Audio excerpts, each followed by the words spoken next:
இயேசு தான் ஸ்ட்ராங். அந்த இயேசு நம்ம கூட இருக்கிறாரு. அந்த இயேசு கொடுத்த பரிசுத்த ஆவியானவர் நம்ம கிட்ட இருக்கிறாரு. அப்படி இருக்கும்போது நாம கண்டிப்பா பாவத்தை ஜெயிப்போம். உன்னால முடியும். ஆனா உனக்கு தேவை என்ன தெரியுமா?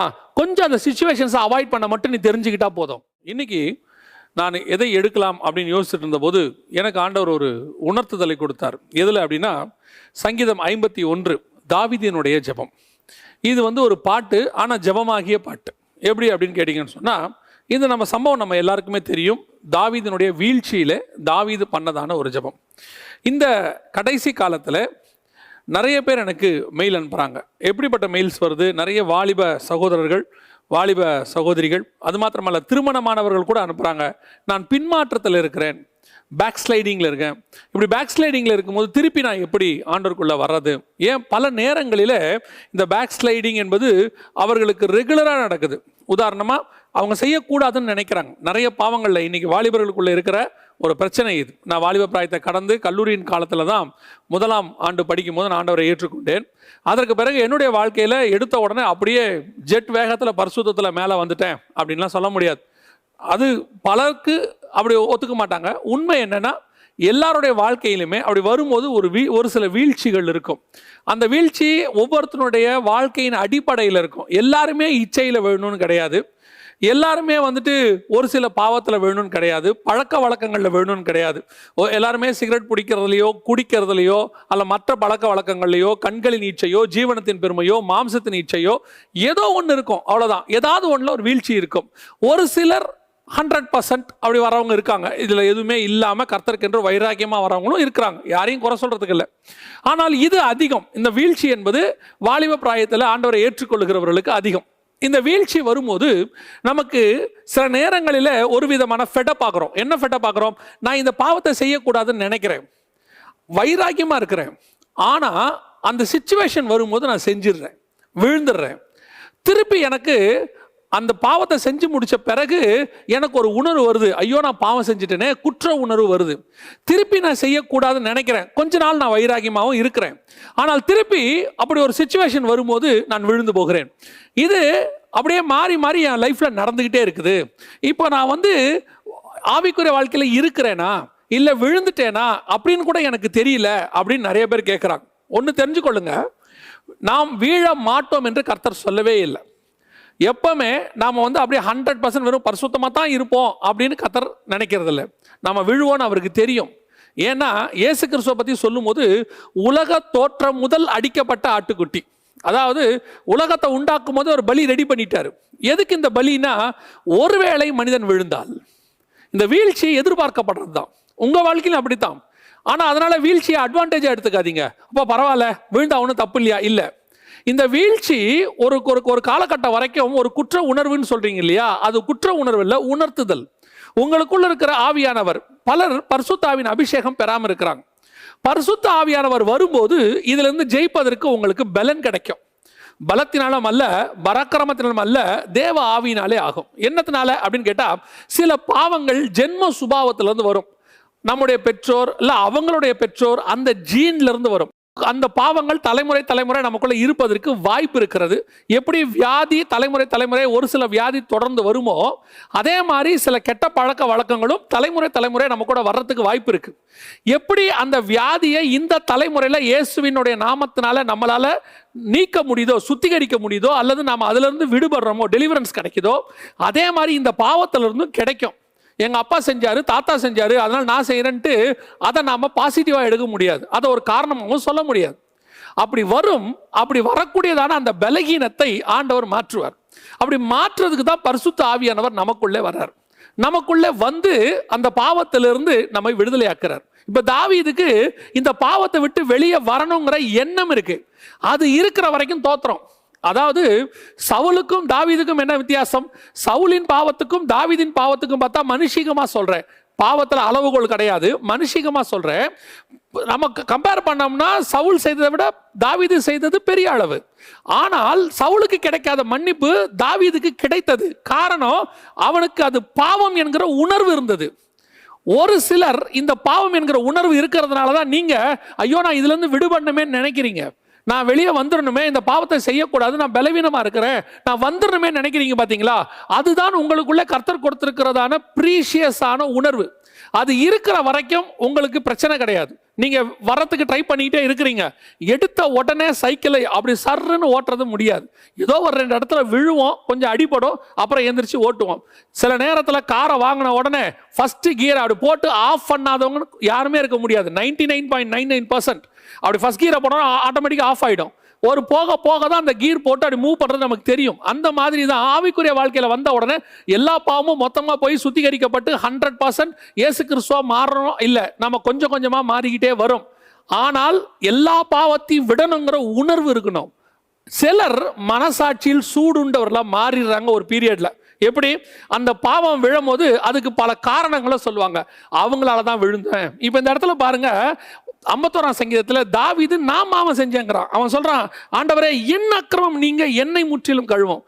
நம்மளா என்ன சொல்லுவோம்? பத்சேபால் அங்க வராம இருந்தா தாவீது விழுந்திருக்க வேண்டிய அவசியமே இல்லைங்க, காரணம் பத்சேபால் தாங்க. இன்னைக்கு நிறைய பேர் சொல்றான், போற வழியில ஒரு போஸ்டர் இருக்கு, அசுத்தமான போஸ்டர் இருக்கு, இல்ல அசுத்தமான காரியம் இருக்கு, இல்ல நீங்க யூடியூப்ல ஸ்க்ரோல் பண்ணும்போது அசுத்தமான காரியம் வருது, உடனே என்ன சொல்றோம்? யூடியூப்ல பாருங்க எவ்வளவு மோசமா வருது, பாருங்க எவ்வளவு மோசமா போஸ்டர் ஒட்டி இருக்கிறாங்க. குறை அங்க சொல்லாதீங்க. தாவீது சொல்றான், என்னை கழுவியறணும், நான் அதை பார்க்க வேண்டாம், நான் அதை பார்க்க முடியாம நான் என்ன மறைச்சிக்கிறேன், எனக்கு அது வேண்டாம். பாவமே இல்லாத உலகத்துல வாழணும்னா நீ பரலோகத்துல தான் வாழ முடியும். நிறைய பேர் சொல்றாங்க இது இல்லாம தான் நல்லா இருக்கும், அது இல்லாம எல்லாமே இங்கே தான் இருக்கும். ஆனா அவைகளுக்கு மத்தியில நீ கரைபடாம வாழணும்.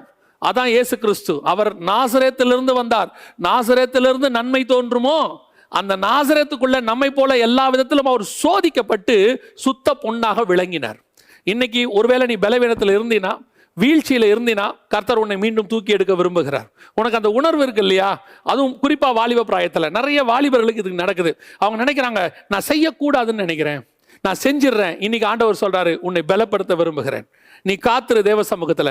உன்னை பலப்படுத்துகிற கிறிஸ்துவானவர் வருவார், உன்னை பலப்படுத்துகிற ஆவியானவர் வருவார். இன்னைக்கு அதுல இருந்து மீட்டு எடுத்து நீ எந்த பாவத்தை செய்யக்கூடாதுன்னு நினைக்கிறியோ, இனி அதுல இருந்து செய்யாமல் இருப்பதற்கு உன்னை அவர் பலப்படுத்துவார். பல நேரங்களில் அந்த ஆவியானவர் தான் ரொம்ப முக்கியம். அவர் உன்னை விட்டு போயிடக்கூடாது. தாவீதுக்கும் சிம்சோனுக்கும் என்ன வித்தியாசம்?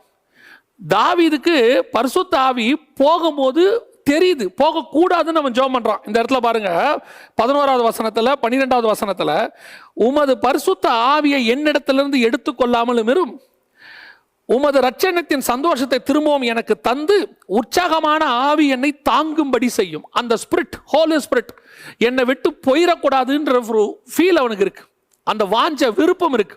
அதான் ரொம்ப முக்கியம்.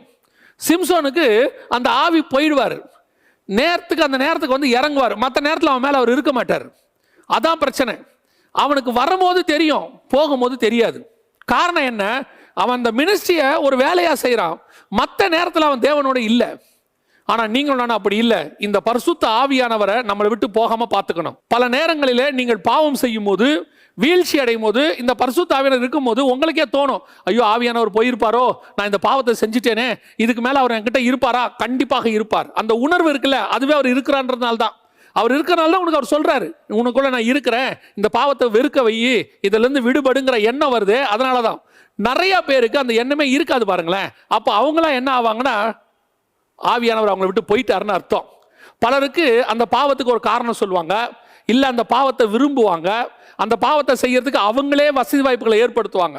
பல நேரங்களில் அந்த பாவத்தை செய்யக்கூடாது, நம்ம என்ன பண்ணுவோம், அந்த சிச்சுவேஷன்ஸை அவாய்ட் பண்ண நினைப்போம். இது ஆவியானவர் கூட இருந்தால் நடக்கிறது. சிலர் அதை தேடி போவாங்க, இது ஆவியானவர் தூரம் இருக்கிறாருன்னு அர்த்தம். I am not talking only about the lust. நிறைய பேர் உடனே வந்து மாம்சத்தின் நிச்சயம் மத்தியும் எடுத்துக்கிறாங்க. பொருளாசையும் அப்படி இருக்கு, பணத்தாசையும் இருக்கு. சிலருக்குலாம் அப்படி இருக்காங்க, அந்த பணம் கொடுக்குறவங்கள தேடி இவங்களே போய் பார்ப்பாங்க. ஒரு ஆஃபரிங் கிடைக்குதுன்னா அவங்கள போய் பார்ப்பாங்க. ஆவியானவர் சொல்வார், இல்லை போகாத, உனக்கு தேடி வந்து நான் கொடுக்க வைக்கிறேன்னு. இவங்க தேடி போவாங்க, இவங்க போகும்போது ஆவியானவர் போயிடுவார். அதுக்கப்புறம் என்ன ஆகும், இவங்களுக்கு கேட்கறது கேட்டு வாங்குறதுங்கிறது அவங்க உணர்வுலேயே தப்புன்னு தோணாது. இதுல என்ன தப்பு இருக்கு? எல்லாரும் கேட்கறாங்க, நானும் கேட்கறேன்ட்டு இவங்களுக்கு அந்த உணர்வு போயிடுச்சு. ஏன்னா ஆவியான உணர்த்துக்கிற ஆவியானவர் போயிட்டாரு. அந்த பரிசுத்த ஆவியானவர் இவங்களை விட்டு போனதுனால இவங்க போயிட்டாங்க. ஒரு சிலர்லாம் என்ன நினைச்சுக்கிறாங்கன்னா, அந்த ஆவியானவர் எனக்குள்ள இருக்கிறாரு. எப்படி சொல்றீங்க? இந்த அந்நிய பாஷை எனக்கு அது பிராக்டிஸ்லயும் வரும். பிராக்டிஸ்லயும் பேசுறவங்க கொஞ்சம் பேர் இருப்பாங்க. சிலர்லாம் பார்த்தீங்கன்னு சொன்னால் ரட்சிக்கப்பட்ட பின்பு கூட சினிமா பாட்டு வாயில் வரும். ஏன்னா இப்போ ஆவியானவர் இல்லைன்னு அர்த்தம் இல்லை, அந்த பழைய ப்ராக்டிஸில் அது வழியில் வந்துடும். அந்த நேரத்தில் உடனே ஆவியானவர் உணர்த்துவார், இதெல்லாம் நீ பாடக்கூடாது அப்படின்னு. அந்த மாதிரி தான் ஆவியானவர் போன பிறகும் அந்த ஆவியானவருடைய அந்த அந்நிய பாஷை இதெல்லாம் கொஞ்சம் இருக்கத்தான் செய்யும். உடனே இவங்க அதை வச்சு டிசைட் பண்ணிப்பாங்க, இன்னும் ஆவியானவர் என் கூட தான் இருக்கிறாரு. இல்லை இல்லை இல்லை, நடக்கிற கிரியைகளை வைத்தோ, அதாவது உங்கள் மூலமாக நடக்கிற வரங்கள் கிரியை செய்தோ அதை வைத்தோ, நீங்கள் பேசுகிற அந்நிய பாஷையை வச்சோ உங்களுக்குள்ள இருக்கிற பரிசுத்த ஆவியானவர் இருக்கிறான்னு அர்த்தம் இல்லை.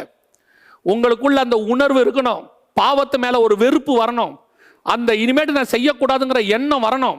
இந்த அவன் சொல்றான் பாருங்க, ஆண்டவரே உங்களுடைய பரிசுத்த ஆவியை என்னை விட்டு எடுத்துறாதீங்கப்பா. அதுல ஒரு ரட்சிப்பின் சந்தோஷம் ஒன்று இருக்கு. இங்க சொல்ற பாருங்க, ரட்சண்ய சந்தோஷம், உங்களுடைய ரட்சண்யத்தின் சந்தோஷத்தை திரும்பவும், அதான் ரட்சிப்பின் சந்தோஷம் இருக்கு. அதை எடுத்துடக்கூடாது ஆண்டவரே, அது எனக்குள்ள இருக்கணும். இந்த ரட்சண்ய சந்தோஷத்துக்கு ஈக்குவலா வேற ஒண்ணுமே கிடையாது. ஒவ்வொரு நாளும் இந்த வீழ்ச்சி இருக்கதான் செய்யும். ஆனா ஒண்ணு மட்டும் தெரிஞ்சுங்க, இந்த வீழ்ச்சியை அது உங்களை ஜெயிக்கவே ஜெயிக்காது. ஒரு நாள் நீங்கள் அதை கண்டிப்பாக ஜெயிப்பீர்கள். மேபி ஃபர்ஸ்ட் ரவுண்ட் நீங்க விழுந்திருக்கலாம், செகண்ட் ரவுண்ட் நீங்க ஜெயிப்பீங்க, செகண்ட் ரவுண்ட் விழுந்திருக்கலாம், தேர்ட் ரவுண்ட் ஜெயிப்பீங்க. ஆனா முடிவு சக்சஸ் நம்ம கையில தான் இருக்கு. ஏன் அப்படின்னு கேட்டா, பாவம் பரிசுத்தத்தை விட பலகீனமானது, பரிசுத்தம் தான் ஸ்ட்ராங்.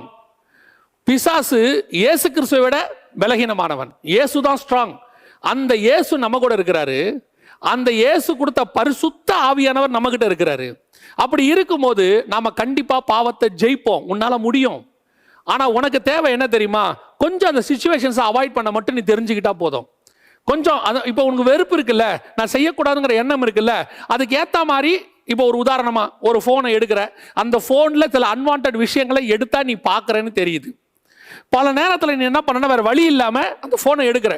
ஏன்னா உன்னுடைய லைஃப் போனை பேஸ் பண்ணி வந்துருச்சு, மெயில் பார்க்கறதோ இல்லை ஆஃபீஸோடைய ஆன்லைனோ ஏதோ ஒன்று. நீ ஆட்டோமேட்டிக்காக அதை பார்த்துட்டு நீ எங்கே போற, எதை நீ பார்க்கக்கூடாதுன்னு நினச்சியோ அங்கே போற. இதுக்கு தான் நீ என்ன செய்யணும், கொஞ்சம் முயற்சி பண்ணணும், ஆண்டவர்கிட்ட கேட்கணும், பலப்படுத்துவார். ஆண்டவரே எதுக்கு நான் ஃபோன் எடுக்கிறனோ, அதாவது அஃபிஷியலா அதை பார்த்துட்டு அந்த ஃபோனை கீழே வைக்கிற எண்ணம் எனக்கு வரணும். I am not talking only about the phone. ஃபோனுக்கு நான் ஒரு உதாரணத்தை சொல்றேன். இப்போ ஒரு இடத்துக்கு நீ போற, தேவையில்லாம ஒரு சிலருக்கெல்லாம் இந்த குடிப்பழக்கத்துல இருந்து விடுதலையாக இருப்பாங்க, வந்துருவாங்க, மறந்துடுவாங்க, அதை குடிக்க மாட்டாங்க. ஆனால் ஒரு சில நேரத்தில் அங்கே போகும்போது அந்த பழைய நண்பர்கள் அவங்களாம் போட்டு இவரை ப்ரெஷர் கொடுப்பாங்க. அந்த நேரத்தில் அந்த நண்பர்கள் என்ன செய்வாங்க தெரியுமா, உன்னை குடிக்கவான்னு கூப்பிட மாட்டாங்க, என் கூட குடின்னு சொல்ல மாட்டாங்க. ஃபர்ஸ்ட் சொல்லுவாங்க நீ குடிக்க மாட்டேன்னு தெரிஞ்சிடும். அப்புறம் என்ன பண்ணுவாங்க தெரியுமா, சரிவா என் கூட ஒரு கொக்கோ கோலா குடிம்பாங்க. இதான் பிசாசு உன்னை அப்படியே வச்சு இழுக்கிறது, கொஞ்சமா அப்படியே நயங்காட்டி, ஆண்டவர் வனாந்தரத்தில் நயங்காட்டி இழுக்கிற மாதிரி பிசாசு உன்னை இழுக்கிறது. சரி அப்படியே வா என் கூட ஒரு கொக்கோ கோலா குடி அப்படிம்பாங்க. இப்போ அந்த கொக்கோ கோலா குடிக்க ஆரம்பிக்கிறீங்கல்ல, உங்களுக்குள்ள ஒரு பெருமை இருக்கும். என்ன பெருமை தெரியுமா, எல்லாரும் குடிச்சாங்க, நான் மட்டும் கொக்கோ கோலா குடிச்சேன். திருப்பி 2 நாள் கழிச்சு அதே ஃப்ரெண்ட்ஸ் கூப்பிடுவாங்க, பழைய ஸ்கூல் ஃப்ரெண்ட்ஸ் எல்லாம் வந்திருக்காங்கடா, உன்னை பார்க்கணும்னு நினைக்கிறாங்கடா, வாடா அப்படிம்பாங்க. இப்போ நீங்க கொக்கோ கோலா குடிக்க போவீங்க. ஆட்டோமேட்டிக்கா ஒரு நாள் நீங்க கொக்கோ கோலாக்கு பதிலா அவரோட உட்காந்து சாராயம் குடிக்க ஆரம்பிப்பீர்கள். ஏன், நீங்க உள்ள போக தொடங்கிட்டீங்க, சிங்கத்தின் வாய்க்குள்ள தலையை விட தொடங்கிட்டீங்க. நான் பத்திரமா வெளியே எடுத்துட்டேன், பத்திரமா 2வது தடவை எடுத்துட்டேன், பத்திரமா 3வது தடவை எடுத்துட்டேன்னு சொல்லுவீங்க. ஒரு தடவை இல்லை, ஒரு நாள் உன் தலை மாட்டிக்கொள்ளும் வாய்ப்பு இருக்கு. அதான் சொல்றேன், அந்த மாதிரி சிச்சுவேஷன்ஸ் நீ அவாய்ட் பண்ணணும். அங்க போனா வீழ்றன்னு தெரியுதா, அங்க நீ போகாத. அது போகாம இருக்கிறதுக்கு கர்த்தரிடத்துல பலனை கேளு. உன் ஜெபம், இந்த ஜெபம் ரொம்ப முக்கியமான ஜெபம். இப்போ இதுலயுமே என்ன ஒரு பிரச்சனைன்னு கேட்டீங்கன்னா, இந்த 51ஆம் சங்கீதத்தை ரொட்டீனா சொல்லி பழக்கப்பட்டாங்க சிலர் டெய்லி காலைல எழுந்து 51ஆம் சங்கீதத்தை சொல்லு அப்படின்னு சொன்ன உடனே இதுல இருக்கக்கூடிய மேன்மைகள் தெரியாம டெய்லி 51ஆம் சங்கீதத்தை அப்படியே தூக்கத்திலேயே சொல்றது இல்ல. இந்த 51ஆம் சங்கீதத்தை தியானிங்க. இது வெறும் பாட்டு மட்டும் இல்ல, இது ஒரு வகையான ஜெபம். இந்த ஜெபத்தை ஆண்டவர்கிட்ட சொல்லுங்க. உன் பலவீனத்துல அவருடைய பலன் பூரணமாய் விளங்கும். ஒவ்வொரு நாளும் ஏந்திரிக்கும் போது காலையில் ஆண்டவர் சொல்லு, ஆண்டவரே இந்த நாள் வீழ்ச்சி அடையாத ஒரு நாளாக இருக்கணும். ஆண்டவரே இந்த நாள் நான் சக்சஸ் அடைகிறது, எல்லா இடங்களிலும் எங்களை வெற்றி சிறக்கம் பண்ணுகிறவர். எல்லா இடத்துலையும் உனக்கு ஆண்டவர் சக்சஸ் கொடுப்பாரு, அது கண்களையும் சக்சஸ் கொடுப்பாரு. ஏன் வாலிப பிராயத்தில் நடந்த ஒரு சம்பவத்தை சொல்லிட்டு நான் உங்களுக்கு ஜெபம் பண்ண விரும்புகிறேன். கல்லூரி வாழ்க்கையில் படிக்கும் போது பல நேரங்களில் நான் ஆண்டவரை ஏற்றுக்கொண்ட புதுசில் அநேகர் என்னோட கூட பேசுறதை நிறுத்திட்டாங்க. அப்போ நான் தனியாக இருப்பேன். தனியாக இருக்கும்போது நம்ம பொதுவாக சொல்லுவோம் இல்லையா, the idle mind is the devil's workshop அப்படின்னு சொல்லுவாங்க. அப்போ பல நேரங்களில் பல காரியங்கள் நம்மளை யோசிக்க வைக்கும், சில சிந்திக்க வைக்கும். அந்த நேரத்தில் அந்த தனிமையாக இருக்காதபடி எனக்கு ஆவியானவர் சில காரியங்களை இப்போ சொல்லி கொடுத்தார். அப்போ கையில் சில நேரத்தில் பைபிள் வச்சுருப்பேன், சில நேரத்தில் ஜெபம் பண்ண போவேன், இல்லைன்னா ட்ராக்ஸ் இருக்கும் கொண்டு போய் கொடுக்க போயிடுவேன். சும்மா மட்டும் உட்காந்து யோசிக்க மாட்டேன். அந்த சும்மா உட்கார வேலை எப்பவுமே ஆபத்து. உட்காந்து சும்மா உட்காந்து சில நேரத்தில் இந்த வாலிப பிள்ளைங்களா பெற்றோர்கிட்ட சொல்லுவாங்க, என்ன பண்ற, சும்மா தான் உட்காந்துருக்கிறேன். சும்மா உட்காரது ஆபத்து. ஏதோ ஒரு நீங்கள் உங்களை எப்பவுமே என்ன பண்ணணும்னா, கொஞ்சம் நீங்கள் உங்களை பிஸியாக வச்சுக்கணும், உங்களை ஒர்க்கில் வச்சுக்கணும். இந்த மாதிரி நீங்கள் சும்மா உட்காரும் போது அந்த வீழ்ச்சி வருது. பழச சிந்திக்க தோணும், வேற எதையாவது பார்க்க தோணும். எல்லாத்தையும் தாண்டி ஆவியில நிறைந்து ஒவ்வொரு நாளும் காலையில பரிசுத்த ஆவியில நிறைந்து நல்லா ஜெபம் பண்ணுங்க, நல்லா வேத வசனத்தை வாசிங்க. இது ரெண்டும் உங்களோட ஆவிக்குரிய வாழ்க்கைக்கு பெஸ்ட் எக்ஸசைஸ் மட்டும் இல்லை, நல்ல பெலனும் கூட. இது உங்களை என்ன செய்யும் சொன்னா, கர்த்தருக்குள்ள உங்களை பலப்படுத்தி வீழ்ச்சி வரையாதபடி நிறுத்தி பல பாவங்கள்ல இருந்து உங்களை விடுதலையாக்கி கொடுக்கும். ஒவ்வொரு இன்னைக்கு இருக்கிற எல்லா பரிசுத்தவான்களும் இப்படிப்பட்ட வீழ்ச்சியை சந்தித்து வந்தவங்க தான். எல்லாருமே அப்படியே ரட்சிக்கப்பட்ட அண்ணிலேருந்து ஹோலியஸ்ட் பிளேஸ்க்குள்ள போய் நுழைஞ்சிடல யாரும். இந்த உலகத்தில் அவங்க கிராஸ் பண்ணி ஜெயிச்சு வந்திருக்கிறாங்க. ஏன், ஒரு சிலர் கல்யாணமான பிறகு விழுந்தவங்க இருக்கிறாங்க, ஒரு சிலர் வயதான காலத்திலையும் விழுந்தவங்க இருக்கிறாங்க. ஒரே ஒரு காரியத்தை நான் சொல்லிட்டு முடிக்கிறேன். யோபு சொல்றாரு, அழகா சொல்றாரு, என் கண்களோடு கூட உடன்படிக்கை பண்ணின நான் ஒரு கன்னிகையின் மேல் நோக்கமாய் இருப்பது எப்படி அப்படின்னு கேட்கிறாரு. அப்படின்னா குழந்தெல்லாம் இருக்கு, பெரிய பெரிய வயசுல குழந்தை இருக்கு. அந்த யோபு சொல்றாரு, கண்களோடு கூட உடன்படிக்கை பண்ணியிருக்கிறாராம். என்னது, நான் யாரையும் பார்க்க மாட்டேன், எந்த பொண்ணையும் பார்க்க மாட்டேன் அப்படின்னு. அது வசனம் இருக்கு, அழகா இருக்கு, எந்த பொண்ணையும் பார்க்க மாட்டேன்னு. அப்படி நான் என் கண்களோடு உடன்படிக்கை பண்ணியிருக்கிறேன்பா, நான் எப்படி மற்ற பொண்ணுங்களை பார்ப்பேன் அப்படின்னா என்ன அர்த்தம்? அவருக்கு அந்த ஏஜில் கூட அந்த உடன்படிக்கை தேவைப்படுது. யாரையும் பார்க்க மாட்டேன், அது ஒரு பலகீனம். அவர் யாரு? உத்தமனும் சன்மார்க்கனும் நீதிமான். ஏன் அப்படி ஒரு முடிவு அவர் எடுத்ததுனால தான் அவர் உத்தமனும் சன்மார்க்கனும் நீதிமான். நீ அந்த முடிவு எடுக்கிறல்ல, என்ன முடிவு எடுக்கிற? நான் இந்த பாவம் செய்யக்கூடாது, இனிமேட்டு பண்ண மாட்டேன், நான் வீழ்ச்சி அடையக்கூடாது நினைக்கிறல்ல, நீ உத்தமனும் சன்மார்க்கனும் நீதிமானாய் மாறக்கூடியவன். அந்த நீ ரொம்ப தூரத்தில் இல்லை ஆண்டவர்கிட்ட வரத்துக்கு. இன்னைக்கு ஆண்டவர் உன்னை அந்த பரிசுத்தத்துக்கு நேராக நடத்த விரும்புகிறார். நீ அநேகருக்கு சாட்சியாய் மாற விரும்புகிறார். உன்னை நிறுத்த போறார் ஆண்டவர். வீழ்ச்சி இன்னைக்கு முடிவுக்கு வருது, கர்த்தர் உன்னை தூக்கி நிறுத்த போறார். நம்ம ஜெபம் பண்ணுவோமா? சர்வ வல்லமையுள்ள எங்கள் தகப்பனே, ஆண்டவரே, நாங்கள் விழுவோன்னு நீங்க உங்களுக்கு தெரியும் ஆண்டவரே, ஆனா விழுந்து கிடக்கிறோமான்னு தான் பாக்குறீங்க, திருப்பி எழுந்திரிக்குமான்னு பாக்குறீங்க. ஆண்டவரே, நாங்கள் மீண்டும் எழ விரும்புகிறோம். ஜெபிக்கிற ஒவ்வொரு வாலிபனுக்காக, சகோதரனுக்காக, சகோதரிக்காக நான் ஜெபிக்கிறேன்.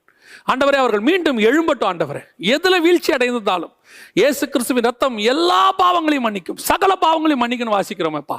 ஆண்டவரே, கூட ஜெபிக்கிற ஒவ்வொருத்தருக்காக நான் ஜெபிக்கிறேன். இன்னையோடு கூட அந்த பாவம் விடுதலையாக படட்டும், அந்த கட்டிலிருந்து வெளியே வரட்டும், விட முடியாத பாவத்திலிருந்து அவர்கள் வெளியே வரட்டும், அநேகருக்கு சாட்சியாய் மாறட்டும், அநேகருக்கு அவர்கள் எப்படி வெளியே வந்தார்கள் என்பதை சாட்சியாய் சொல்லட்டும். இப்படி விழுந்து போன எத்தனையோ பேருக்கு இங்க இருக்கிறவர்கள் அத்தனை பேர் ஒரு கலங்கரை விளக்கமாக மாறட்டும். எங்களுக்கு முன்னாடி எங்கள் பரிசுத்தவான்கள் எங்களுக்கு சொன்ன சாட்சி தான்ப்பா எங்களை நிற்க வச்சிருக்கு. அதே மாதிரி இவர்களும் இவர்களுக்கு பின்னாடி வரக்கூடிய சந்ததிகளுக்கு சாட்சிகளாக நிற்கட்டும். மேகம் போல திரளான சாட்சிகளாய் மாறட்டும். கர்த்தர் அவர்களை ஆசீர்வதிப்பீராக. அவர்களை பலவீனப்படுத்துகிற அந்தகாரத்தின் ஆவிகள், தேவையற்ற காரியங்கள், பிசாசின் கிரியைகள், மனுஷிக ஆவிகள் எல்லாவற்றையும் இயேசுவின் நாமத்தினாலே கடிந்து அப்புறப்படுத்துகிறோம். உம்முடைய நாமம் மகிமைப்படுவதாக. எங்கள் ஆண்டவர் இயேசுவின் நாமத்தினாலே ஒப்பு கொடுத்து ஆசீர்வதித்து ஜெபிக்கிறோம் எங்கள் ஜீவனுள்ள நல்ல பிதாவே, ஆமென்.